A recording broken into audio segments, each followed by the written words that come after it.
about my topic. But firstly, I would like to thank my class teacher Vivek sir who gave me this beautiful opportunity. But for better understanding, I would like to add English and Hindi language both. So let's start.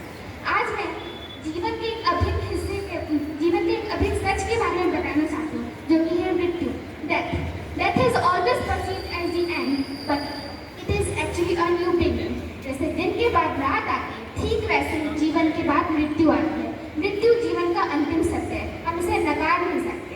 मैं अपने topic को और deeply समझाने के लिए आप लोगों के सामने एक कहानी प्रस्तुत करना चाहती हूँ. तो एक बार की बात है, महात्मा बुद्ध बनारस के एक पवित्र घाट पर बैठे हुए थे. तभी उनके सामने एक महिला आती है जिसका नाम किशा गौतमी था. किशा गौतमी अपने पुत्र को खो चुकी थी, यानी उसके पुत्र की मृत्यु हो गई थी. वे महात्मा बुद्ध के पास इसलिए आती कि वे उनसे यह प्रार्थना कर सके कि अपने बेटे को वो पा सके. महात्मा बुद्ध किशा गौतमी से बोलते हैं कि तुम मुझे सिर्फ एक मुट्ठी सरसों के बीज ला के दे दो, लेकिन शर्त यह है कि तुम उस एक मुट्ठी सरसों के बीज उस जगह से लाना जिस घर में कोई किसी को खोया ना हो. कोई पिता अपने बेटे को ना खोया हो, कोई बहन अपने भाई को ना खोई हो, और ना ही कोई अपनी पत्नी को खोई हो. किशा गौतमी हर एक घर में जाती, लेकिन उसे एक भी घर ऐसा नहीं मिलता जहाँ पे किसी ने किसी को खोया ना हो. हर घर में मृत्यु आई होती है. किशा अपने इस स्वार्थ को समझ आती है और भगवान बुद्ध के पास जाती है और उनसे क्षमा मांगती है.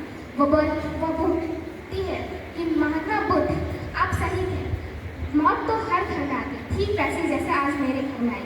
इन our culture we believe in the cycle of birth and rebirth. That is, इस संसार में जो भी आया है उसे एक ना एक दिन तो संसार को छोड़कर जाना ही पड़ता है. हम मृत्यु को टाल नहीं सकते, बल्कि हमें मृत्यु को स्वीकारना पड़ता है. At last, let us not feel about death, but accept it as a part of our journey. हमें मृत्यु को समझकर उसे स्वीकारना चाहिए, क्योंकि मृत्यु हमें दोनों दुख और सुख दोनों का अनुभव कराती है. That's all. Thank you for giving me this time. Very nice.